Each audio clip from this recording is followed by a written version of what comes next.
Bisa kok.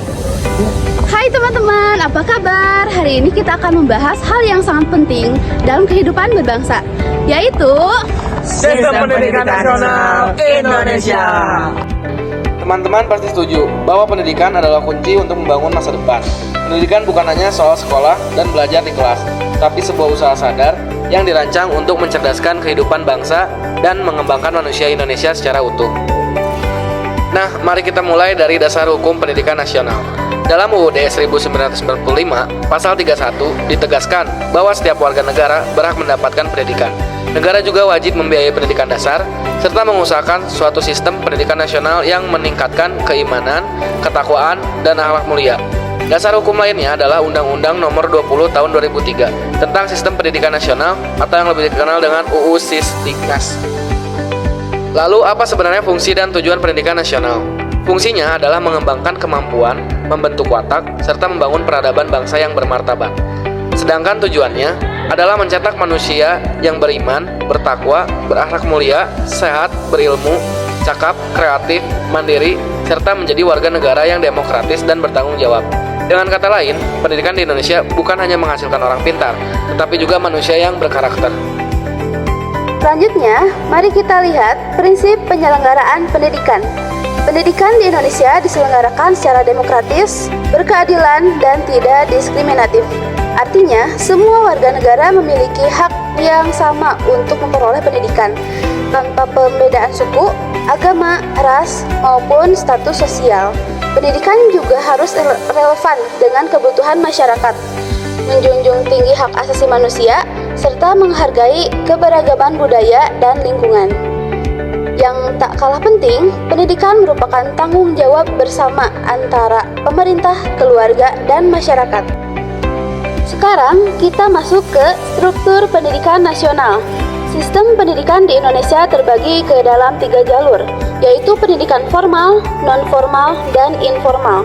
Pendidikan formal adalah jalur yang terstruktur dan berjenjang, seperti sekolah dan perguruan tinggi. Pendidikan non-formal mencakup kursus, pelatihan, atau kegiatan lain yang menjunjung pendidikan formal.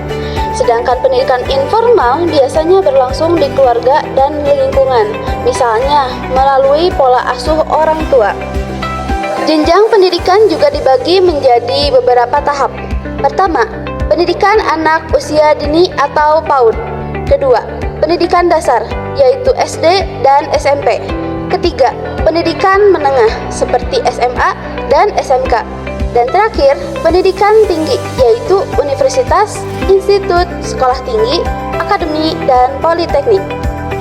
Jenis pendidikan pun beragam, ada pendidikan umum, ada pendidikan kejuruan, pendidikan vokasi, profesi, akademik, keagamaan, pendidikan khusus, dan pendidikan layanan khusus. Semua ini disusun agar sesuai dengan kebutuhan peserta didik dan juga perkembangan zaman. Pendidik memegang peranan yang sangat penting.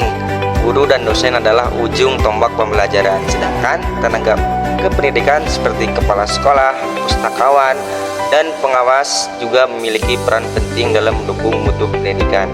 Karena itu, peningkatan kualitas guru dan tenaga kependidikan menjadi perhatian utama pemerintah. Lalu, bagaimana dengan pembiayaan pendidikan? Konstitusi kita mengamanatkan bahwa minimal 20% dari APBN dan APBD digunakan untuk pendidikan. Tentu saja, tanggung jawab pembiayaan bukan hanya pada pemerintah, tapi juga melibatkan peran masyarakat. Dengan begitu, diharapkan pendidikan dapat diakses secara lebih merata oleh semua kalangan. Untuk menjamin mutu pendidikan, perlu dilakukan evaluasi, akreditasi, dan sertifikasi. Evaluasi dilakukan untuk menilai proses belajar dan hasil belajar. Akreditasi digunakan untuk menilai mutu lembaga pendidikan, sedangkan sertifikasi diberikan kepada guru dan dosen sebagai bentuk pengakuan profesionalisme. Meski begitu, sistem pendidikan nasional kita masih menghadapi sejumlah tantangan. Misalnya, masih ada ketidaksamarataan akses pendidikan antara daerah perkotaan dan pedesaan. Mutu pendidikan di beberapa wilayah juga masih belum merata. Selain itu, lulusan sekolah seringkali belum sepenuhnya sesuai dengan kebutuhan dunia kerja, sehingga menimbulkan masalah pengangguran terdidik. Namun, kita semua percaya bahwa pendidikan adalah investasi jangka panjang. Dengan sistem pendidikan yang semakin baik, generasi muda Indonesia akan tumbuh menjadi generasi yang cerdas, berkarakter, dan siap menghadapi tantangan global. Mari teman-teman, mari kita dukung upaya peningkatan pendidikan kualitas di Indonesia. Karena dengan pendidikan yang baik, masa depan bangsa ini akan semakin cerah.